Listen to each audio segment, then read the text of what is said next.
आमच्यामधूनच काही पोरांना यांनी पेरलं हप्ते वसुली करण्यासाठी, हप्ते वसुली करण्यासाठी त्या सर्व गोष्टीचा जोपर्यंत निकाल लागत नाही तोपर्यंत तुमची यंत्रणा सुधारणार नाही, तोपर्यंत सामान्याला त्रास होतच राहणार.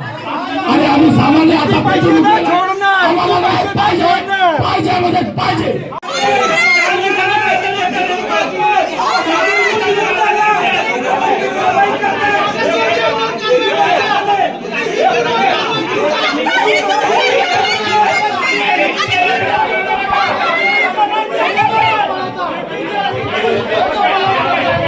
तुम्ही मागासवर्गीयांवर कारवाई करता, तुम्ही हिंदूंवर कारवाई करता, तुम्ही हिंदूंचं पालन करता. तुमच्यावर धिक्कार असो, धिक्कार असो.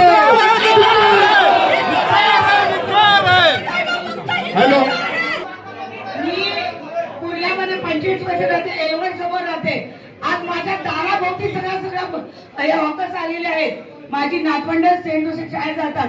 अजिबात त्यांना सुरक्षा नाहीये. संध्याकाळी 6 वाजता एकीकडनं फेरीवाले, एकीकडनं बीकेसी वाले आणि एकीकडनं रिक्षावाले काय ते हडपणार आहेत ना, त्यांना मारून मारून पळवायचं पुण्यातनं. एकही येते पुण्यात आम्ही पुण्यातनं जायचं का? किती वर्ष आम्ही राहिले, जायचं का आम्ही? कारवाई चालू करू आपण सगळे कंटिन्यू चालू राहणार कारवाई. तुम्ही चला, कारवाई चालू राहणार. प्रत्येक हॉकर, रिक्षा सगळ्यावरती कारवाई चालू राहणार. तुम्ही फक्त थोडा धीर धरा, 100% कारवाई करणार. आतापासून हे आंदोलन करून काय मला समजत नाहीये. ऐका, पोलीस प्रशासन इथून